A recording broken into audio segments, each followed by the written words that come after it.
Shalom à tous, nous sommes donc le 30 juillet 2024 d'après le calendrier Goy, en tout cas européen ou grégorien ou je sais pas quoi. Chez nous, les juifs, nous sommes donc le 24 je crois, c'est bien ça, le 24 Tammuz, encore 6 jours et c'est Rosh Chodesh, 7 jours et c'est Rosh Chodesh Av. Nous sommes donc Ben Ametzarim, entre le 17 Tammuz qui est passé et le 9 Av qui arrive, qui sont qui est une période difficile. Mais bon, dans tous les cas. Donc, une petite, des petits chiours rapides, on va essayer, sur les 13 articles de foi, clairs. On va essayer d'être clair. C'est pas de la rhétorique, c'est pas de la philosophie. Là, on n'apprend pas à penser ni à réfléchir. Là, ce sont les fondements de la Torah.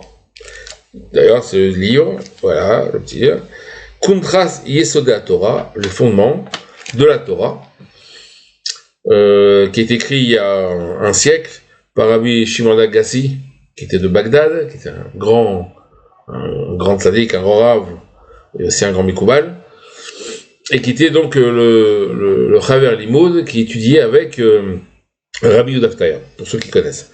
Quoi qu'il en soit. Donc on va essayer de faire rapide et clair, parce que on parle du Mashiach, on parle de tout, on parle de ce que vous voulez, mais il faut savoir, on parle d'Alachot du matin jusqu'au soir, de Moussa, mais somme toute, en quoi on croit. Il faut le savoir à un moment donné.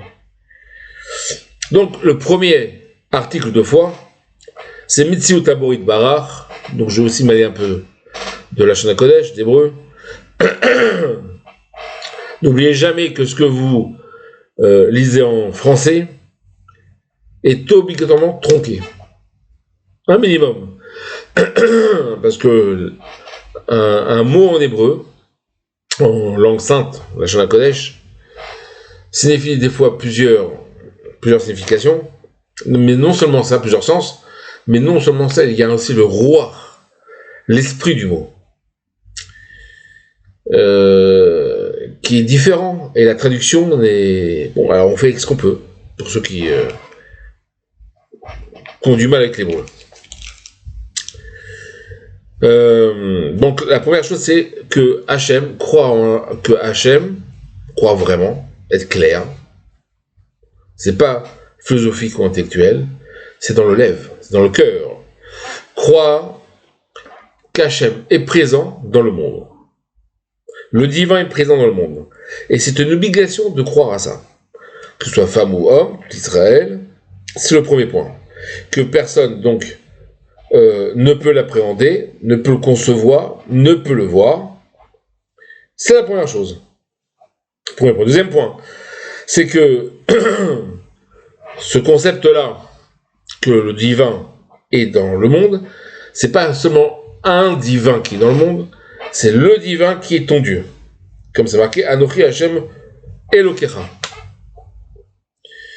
Le troisième point, c'est que ce divin qui est présent dans le monde et qui est ton Dieu, c'est pas seulement ton Dieu, c'est le Dieu du monde entier, de tout ce qui s'y trouve, extérieur, intérieur, et en haut, en bas, c'est-à-dire dans le ciel, dans la terre, partout, etc. Et que Hachem, donc, il a la possibilité, il a le pouvoir de sortir du néant, du rien, du N, c'est-à-dire Yesh, une création. Ça s'appelle en hébreu Boré, la création, le mot Boré, ça implique en hébreu le fait que on sort quelque chose, on sort ce qu'il y a de ce qu'il n'y a pas. Quatrième point, non seulement il a créé, il a tout créé, mais en plus, et très important, il les dirige. Il dirige les gens, il dirige le monde, il dirige tout. Il dirige, il fait attention à eux pour les faire vivre avec la force de son flux, qui s'appelle le flux divin, qui est partout, et à chaque instant. Si il ne serait-ce qu'un seul instant, il n'y aurait plus ce flux divin, tout retournerait à Tohu Vavu, Tohu Bohu. Excusez-moi. Il serait comme s'il n'y aurait pas. Bon. Donc, je sais qu'il y a des discussions dans les Rishonim. Dans les Rishonim, c'est avant le Shulchan Aruch, on va dire. À la période médiévale, qui était souvent certains,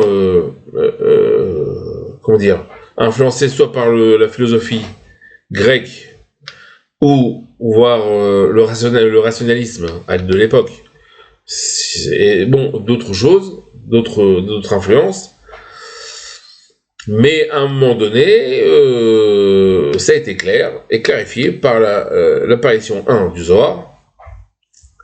L'apparition du Zohar ne s'est pas fait d'un coup, en 1200 quelque chose, je ne me rappelle plus, mais il y avait une, tradition orale du Zohar, qu'on appelait souvent, si c'était pas le Zohar, Midrashé Rabbi Shimon. Voilà. Midrash Rabbi Shimon ou autre chose, ou d'autres noms. Et bon, dans tous les cas, il y a eu ça, après il y a eu le Hari Kadosh, encore plus voilà. Donc c'est pas que il n'y avait pas la foi, que que cet article de foi est nouveau. Il a toujours été, depuis le début, mais il fallait l'appréhender de certaines façons, donc on essayait d'affiner, en fait. Et il est clair qu'en tout cas, Hachem, ou Mashgiach, ça s'appelle Hashgacha, il est présent dans la vie de chacun. Clairement. Outre le fait qu'il a posé des klalim, des principes dans la nature, dans le monde, dans la nature, c'est pas seulement la nature, dans la façon que dont le monde effectue sa tâche. Sur le au niveau astrologique, astronomique ou autre, il s'appelle en français le bon sens. Parce qu'il y a le mauvais sens, inverse. Quant à ceux qui croient que il n'y a pas de plan, il n'y a pas de limite, et on est en freelance du matin jusqu'au soir au niveau de la Emouna, ils se trompent, simplement. Ou ils n'ont pas étudié, ou ils se trompent. Ou ils veulent quelque chose de nouveau, parce que, un petit peu d'action.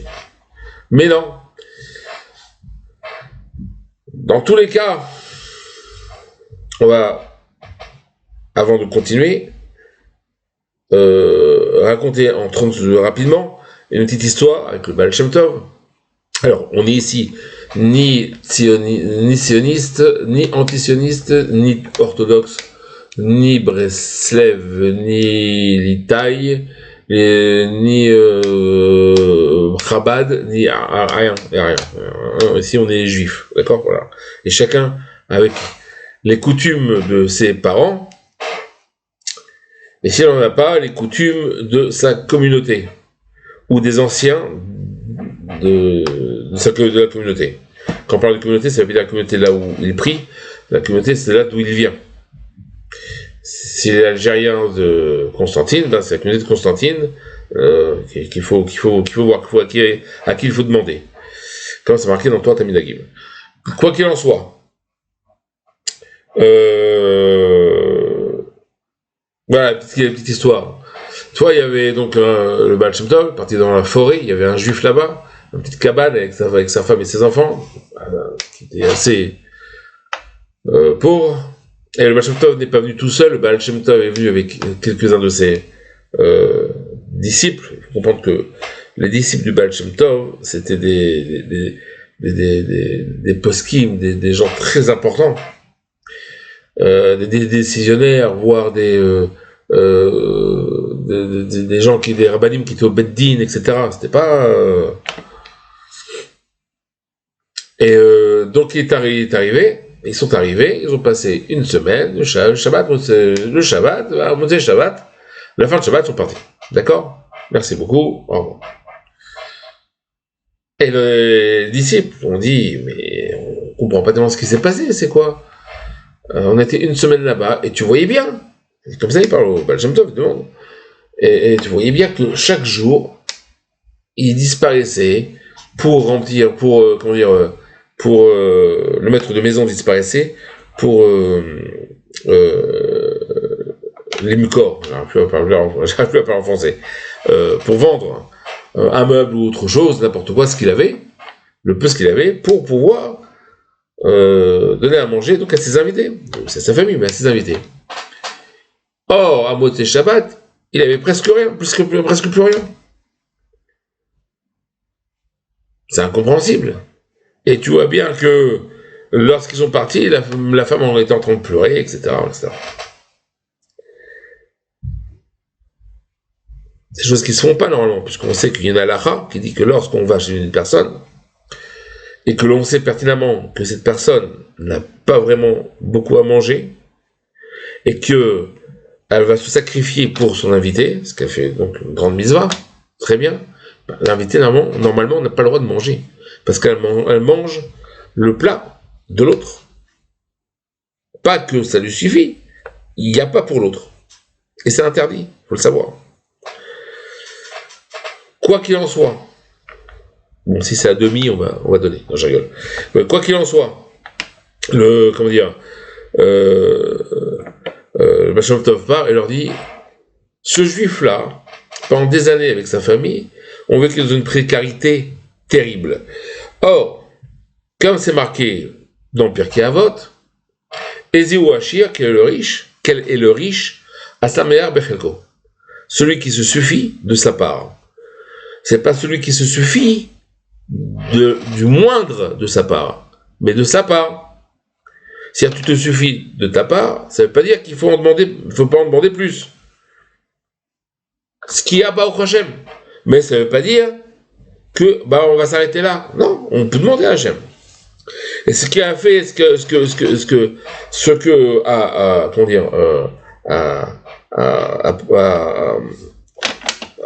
a provoqué le Baal Shem Tov chez ce juif-là, qu'il demande à Hachem. Pourquoi? Parce que dans le ciel,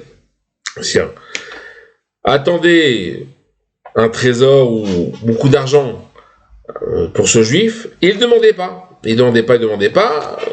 Moi, ce que j'ai, au Hachem. Mais demande. Il ne demandait pas, et lorsqu'il n'en pouvait plus, puisqu'il n'avait plus rien, ses enfants, il n'avait pas à manger, et plus rien, il a demandé. J'écourte l'histoire. Bon, il a reçu l'argent, au Hachem, ou le trésor, je ne sais plus. Et grâce à ça, donc, il a pu se relever économiquement, financièrement, bien comme il faut, devenir quelqu'un d'important dans les environs, et surtout, faire la tzedaka avec les autres, puisque la tzedaka avec ses enfants n'est pas considérée comme la tzedaka. C'est toujours bien clair. Puisque c'est une tzedaka qui est forcée. D'accord? La vraie tzedaka, c'est avec les autres. Alors bon, pourquoi dire ça? Pourquoi cette petite histoire? Pour dire à un moment donné que Hachem, il est toujours là. Hachem n'a pas de temps. Il a créé le temps. Donc on dit Hachem Melech, Hachem Malach, Hachem Yimloch, Leolam Vaed. Hachem donc Melech est roi. C'est un état. C'est un statut. Hachem Malach, il a été roi. Yimlor, il sera roi. Leolam Vaed. On voit bien que au niveau même temporel, le seder, l'ordre des mots n'est pas adéquat, puisque on devrait dire d'abord le passé, présent, futur. Non, le présent. Parce que Hachem n'est pas sous la coupe du temps, il a créé le temps. Il est toujours au présent, entre guillemets, kiviyachol, comme on dit. 5e point. Le fait que ce principe, cette croyance est réelle, est véritable, je veux dire, ce n'est pas, on va pas vérifier cette croyance et l'établir par rapport à quelqu'un qui est, qui est sage et qui n'émane, en qui on peut faire confiance. Par la chakira, par la recherche intellectuelle ou philosophique. Très important. Notre foi se base sur notre passé. Pas le passé qui est écrit, le passé qui est transmis. C'est-à-dire quoi? C'est-à-dire que nous sommes, si vous voulez appeler la Torah religion, le judaïsme c'est une religion, la Torah c'est pas une religion. La Torah c'est une révélation. Alors, si cette révélation-là, elle a été donnée à qui? Quand on voit dans l'islam, à qui a été donnée la révélation? Pas de Dieu, de Gabriel, de l'ange Gabriel. À qui? À Isa. Chez qui les musulmans appellent Mahomet, Mohammed, Mahmoud, le Zohar. Je ne me rappelle plus. Mais le vrai nom chez nous, c'est Aïssa. Ah non, c'est pas Aïssa, Mahila. Oui, c'est Mohammed, Mahila. Aïssa, c'est du côté chrétien. Chez les chrétiens, pareil. Dévoilement d'un ange à une personne. Islam à une personne. Chez le bouddhisme, dans le bouddhisme, Bouddha, c'est dévoilement à une personne. La seule nation, et pas peuple, nous ne sommes pas un peuple, nous sommes une nation. Comme c'est marqué dans la Gemara, quelle est cette nation? Arachamanim, Abaishanim, Vagomle Chassadim. Quelle est cette nation? Ceux qui sont miséricordieux, qui prennent en pitié, Abaishanim, qui sont pas honteux, qui n'ont pas honte, mais qui ont des limites, qui ont un sens, une nuance. Ve Arachamanim et Gomle Chassadim, et ceux qui font du chesed. La charité, en français, en bon français. Nous sommes donc une nation, comme le dit Rabbi Baruch Shapira dans son livre. Quoi qu'il en soit, donc ce n'est pas une personne, ce n'est pas Moïse ou Moshe Rabbeinu qui reçoit le dévoilement de la Torah au Mont Sinaï, mais 600 000 Nevi'im, 600 000 prophètes qui sont nos ancêtres, qui étaient à ce moment-là au Mont Sinaï, et tous ont reçu le divin, tous ont reçu la Torah. Comment? C'est marqué, donc en plus, au niveau de la prophétie la plus élevée, c'est-à-dire le niveau de Panim Bepanim, Panim El Panim. Comme c'est marqué dans la Torah, Panim Bepanim, Diber Hashem Imachem Bahar Mitoch Ha'esh. Face à face, Hashem vous a parlé avec vous dans la montagne, dans le feu, par le feu, du feu quoi. Et il n'a pas parlé de façon Bachalom, que ce soit dans un rêve ou dans la béatitude quelconque, ou alors dans un, Bema Enevoa, c'est-à-dire dans un niveau de prophétie, dans lequel Hachem s'est révélé à nos prophètes, à part Moshe Rabbeinu, qui est où tous les prophètes perdaient les sens qu'ils avaient. Les sens et le date aussi, la connaissance. Et c'était donc c'était un keli, c'était devenu un ustensile pour le flux divin qui se déverse et aussi se représente. Non, les 600 000 âmes là-bas, qui sont nos ancêtres, ont vu de leurs yeux de chair, de leurs vrais yeux, ce qu'ils ont pu voir du kavod, du kavod Hashem, ce qu'ils ont pu voir de la gloire, on va dire que ça comme ça en français, d'Hachem. De leurs oreilles, ils ont entendu Hachem parler. Lorsqu'il a dit Anochi Hachem Elokecha, je suis l'Éternel, ton Dieu. Et que c'est, etc. Et donc, c'est de cette façon-là que nous, on a reçu de nos ancêtres, qui eux étaient au Mont Sinaï, témoins oculaires, comme on dit, qui ont vécu ça, que notre foi est vraie. Pas d'un seul individu.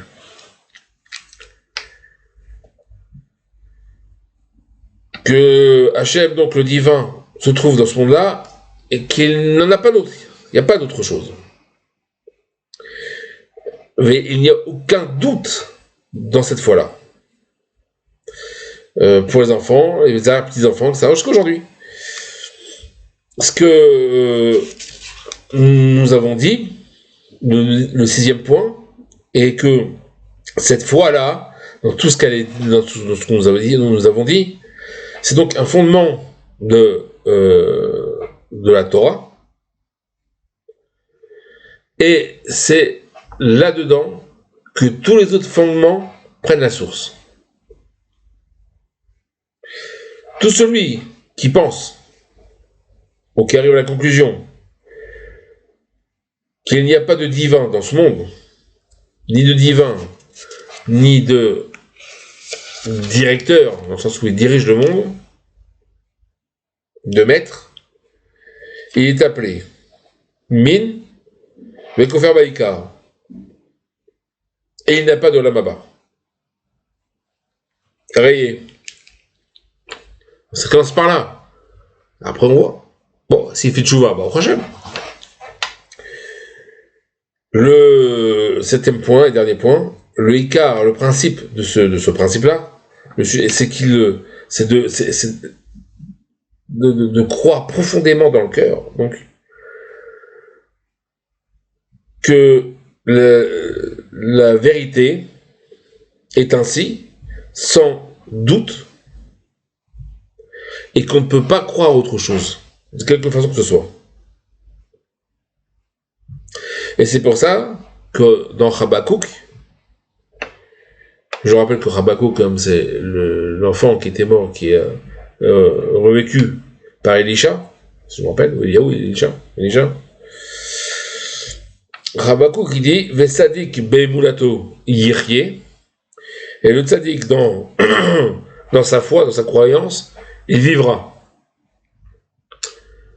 C'est-à-dire quoi? C'est-à-dire que par cette croyance-là, on revient à la résurrection des morts. Et pas seulement. C'est marqué tzaddik, c'est pas marqué un homme, c'est pas marqué un prophète.